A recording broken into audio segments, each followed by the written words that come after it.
Você que acompanha o Suno Notícias já sabe, todo o conteúdo que a gente faz, as lives que a gente produz, sempre são acompanhados de relatórios gratuitos. Nesse aqui não é diferente não. Dá uma olhada na descrição desse vídeo, também no nosso podcast, para você fazer download gratuitamente e continuar caminhando na sua jornada de investidor.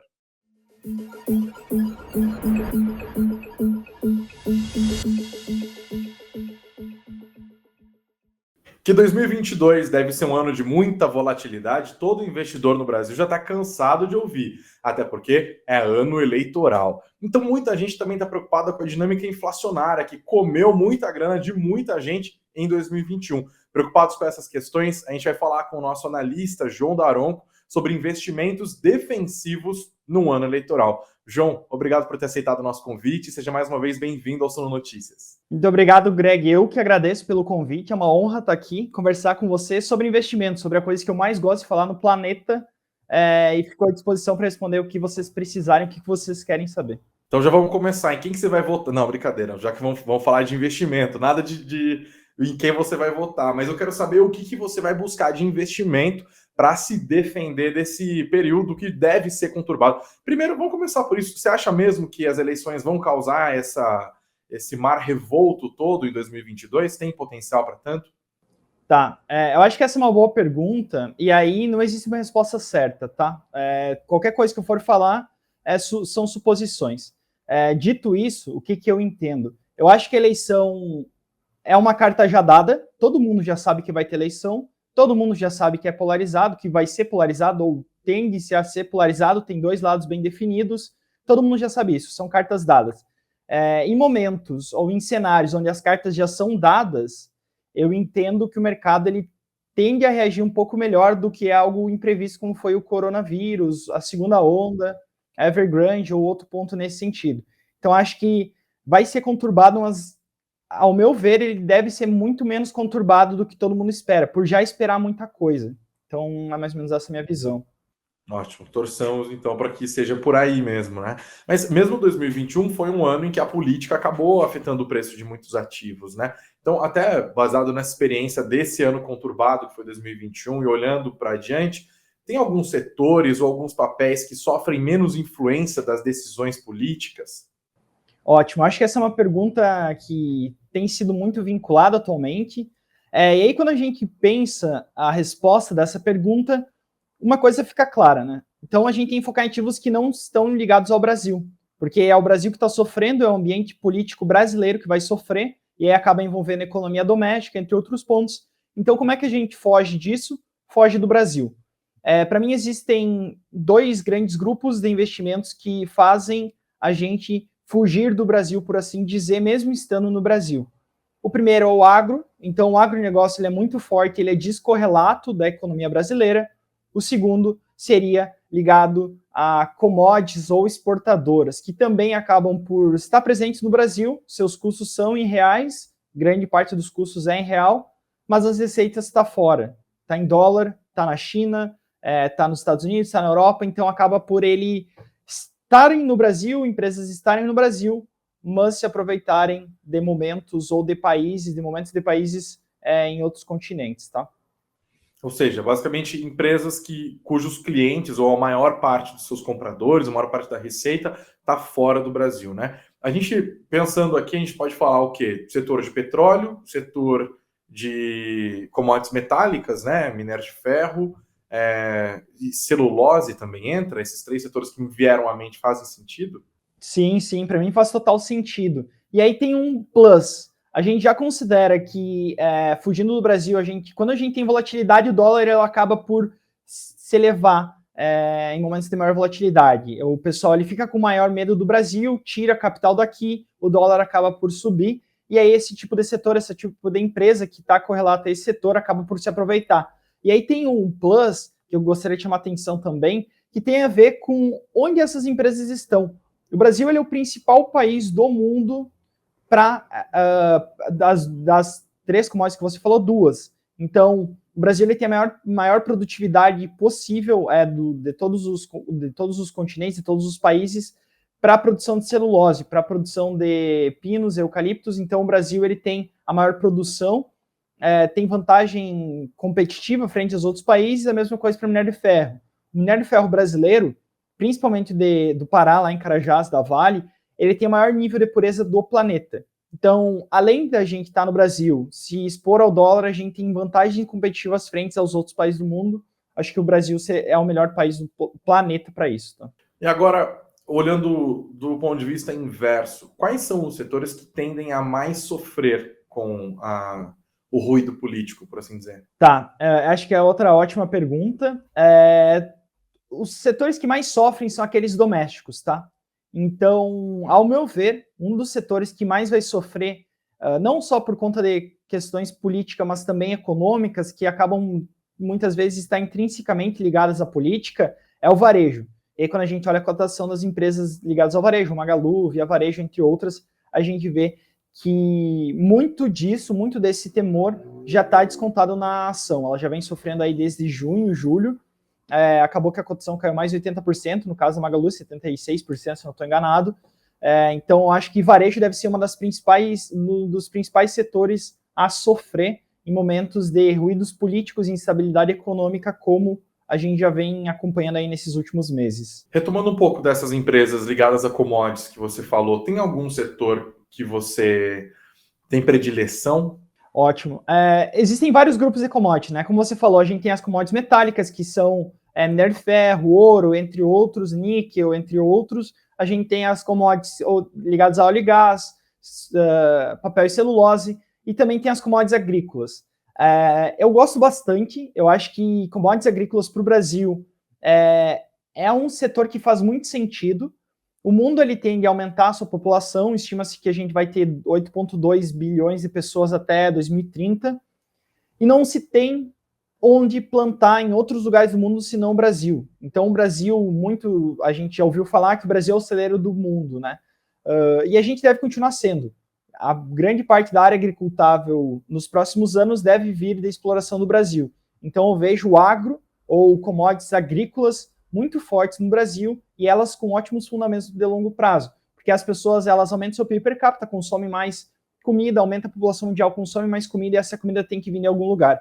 Eu imagino que grande parte disso venha do Brasil. Que empresas que têm capital aberto hoje e que estão ligadas a commodities agrícolas? Tem várias, tá?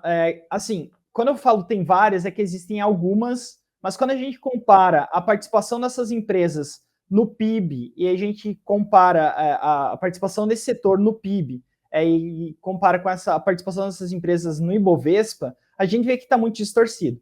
Então, por exemplo, o agro ele representou 26,6% do PIB brasileiro no último ano.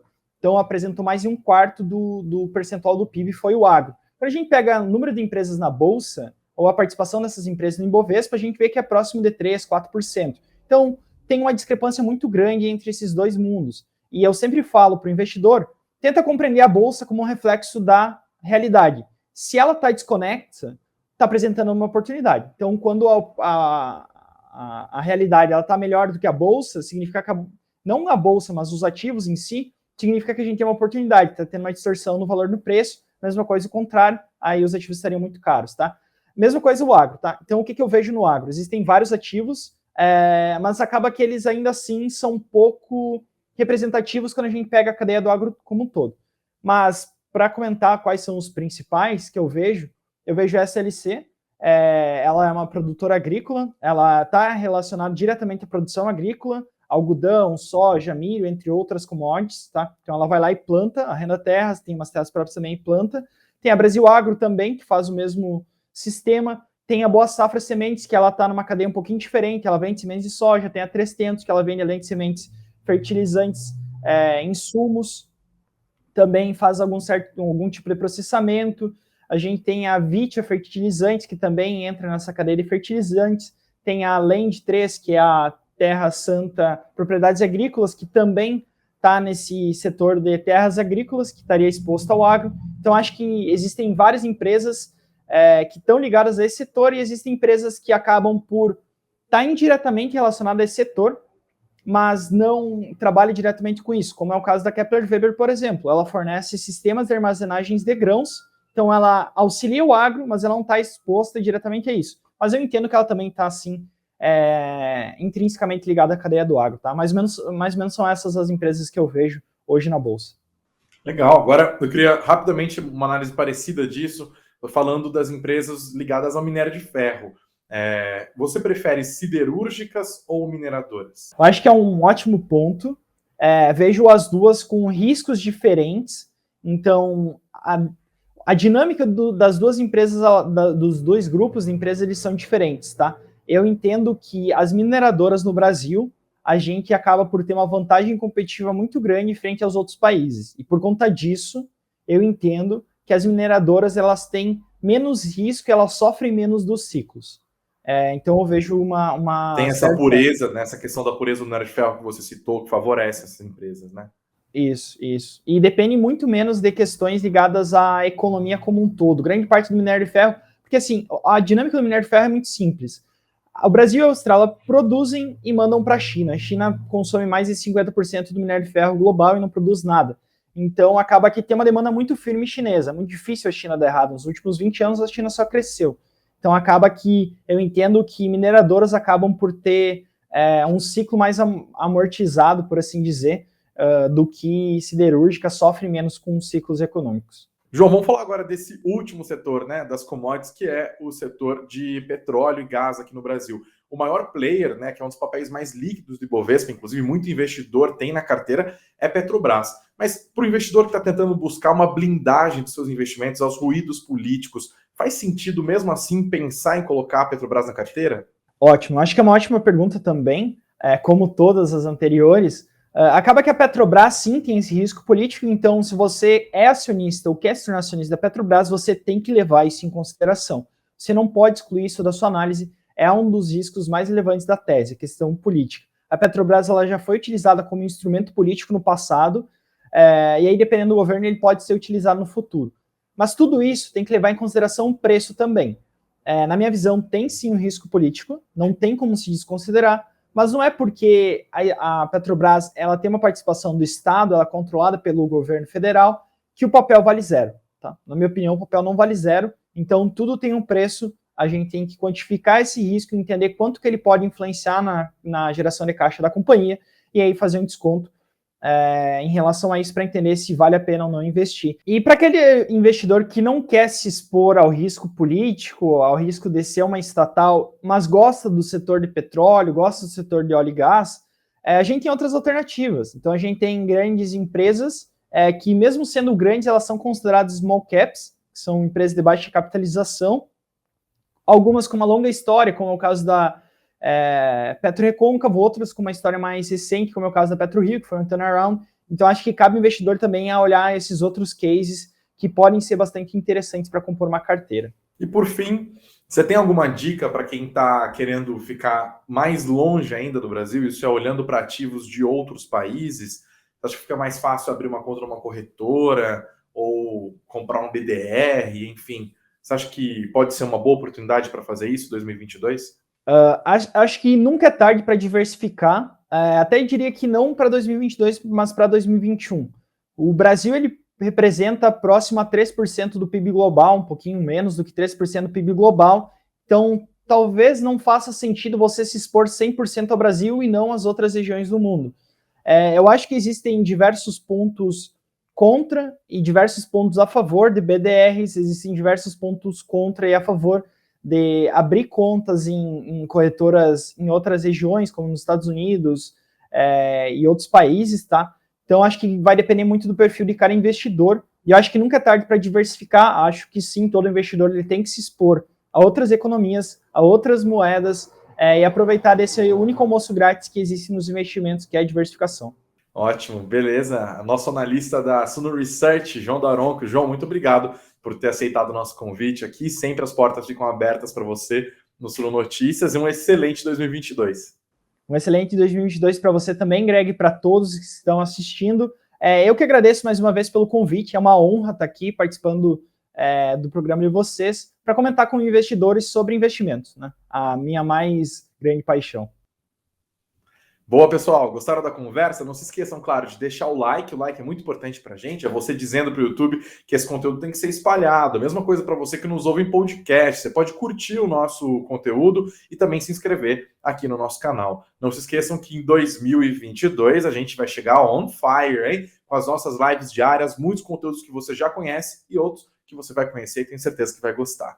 Não se esqueça do like, compartilhe esse conteúdo e até o próximo.